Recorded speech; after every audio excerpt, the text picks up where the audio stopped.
जय श्री राम। एक बार संत कबीरदास जी महाराज एक गांव में जा रहे थे। संत कबीरदास जी महाराज एक भजन गाते हुए जा रहे थे कि एक डाल दो पंछेरे साधु भाई, कौन गुरु कौन चेला, गुरु की करनी गुरु भरेगा और चेला की करनी चेला रे साधु भाई, उड़ जा हंस अकेला। ऐसे गाते गाते जा रहे थे। संत कबीरदास जी महाराज ने देखा कि इस गांव में एक गांव में बहुत सारी पब्लिक बैठी हुई है। तो संत कबीरदास जी के महाराज के मुंह से निकल गया कि मनुष्य नीच है, बड़े भाग मानुष तन पावा, शुभ दुर्लभ सब ग्रंथ सुनावा। बड़े भाग्य से मनुष्य जीवन मिलता है और मनुष्य को नीच कह दिया है तो सब डंडा ले लेकर के आ गए। कोई डंडा लेकर के आ गया, कुछ लेकर के आ गया, कोई कुछ लेकर के आ गया संत कबीरदास जी को मारने के लिए। संत कबीरदास जी को मारने के लिए आए तो संत कबीरदास जी ने कहा कि भाई मुझे आप लोग मारने के लिए आए हो, अच्छी बात है, लेकिन मनुष्य नीच है इसका प्रमाण मैं दे सकता हूं।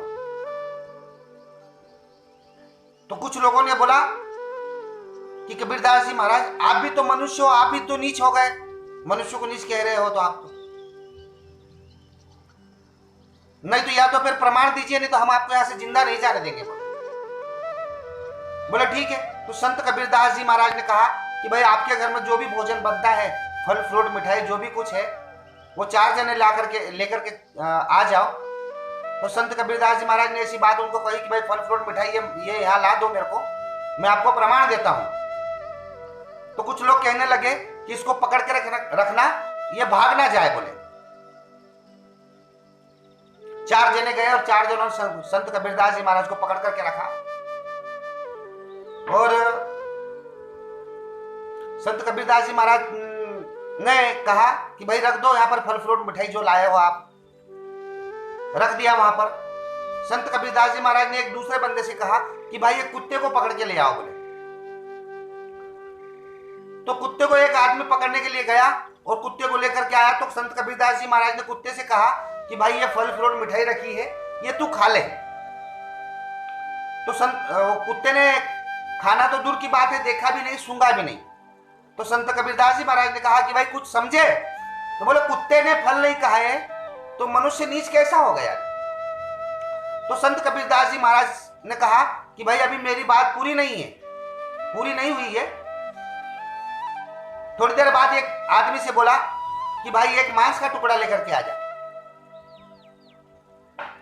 वो एक आदमी गया और मांस का टुकड़ा लेकर के आया और वहां पर रखा। जैसे ही वहां मांस का टुकड़ा रखा वैसे कुत्ता उठा करके फट से खा गया। तो संत कबीरदास जी महाराज ने फिर कहा कि भाई कुछ समझे। तो सब लोग कहने लगे कि कुत्ते ने मांस अगर खा लिया है तो मनुष्य नीच कैसा हो गया।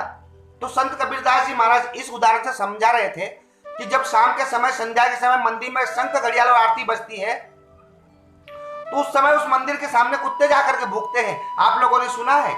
बहुत से लोगों ने कहा कि हाँ हमने सुना है कि जब शाम के समय, संध्या के समय मंदिर में शंख घड़ियाल आरती बजती है तो वहां पर कुत्ते भूखते हैं। तो उन्होंने कहा कि ठीक है। तो संत कबीरदास जी महाराज ने कहा कि जब मंदिर में जो कुत्ते भूखते हैं ना, वो कुत्ते परमात्मा से निवेदन करते हैं कि हे परमात्मा, इन नीच मनुष्यों को तू कुत्ता बना दे और हम कुत्तों को तू मनुष्य बना दे, क्योंकि इन नीच मनुष्यों ने हमारा भोजन शुरू किया है, हम कुत्तों ने इनका भोजन शुरू नहीं किया है। क्योंकि आपको पता होगा कि जिस घर में अगर मांस पकता है ना, उस घर में कुत्ता उस घर के आसपास इर्द गिर्द रहता है, मंडराता रहता है, क्योंकि उसको पता है कुछ तो मिल जाएगा। जब ऐसी बात लोगों ने सुनी ना तो सबने अपने अपने डंडे फेंक दिए, लकड़ियां फेंक दी, कुल्हाड़ियां फेंक दी, जो भी उनके हाथ में थे। और संत कबीरदास जी महाराज के पास में लकड़ियों का और उनका ढेर लग गया। सबने नीची गर्दन कर ली और सब चले गए अपने अपने रास्ते। फिर वो अपनी धुन में मस्त हो गए गाना गाने के लिए। एक डाला दो पंछेरे साधु भाई, कौन गुरु कौन चेला, गुरु की करनी गुरु भरेगा, चेला की करनी चेला साधु भाई, उड़ जा हंस अकेला। अगर मान लो कि संत कबीरदास जी महाराज अगर प्रमाण नहीं दे पाते तो संत कबीरदास जी को तो लोग मार डालते।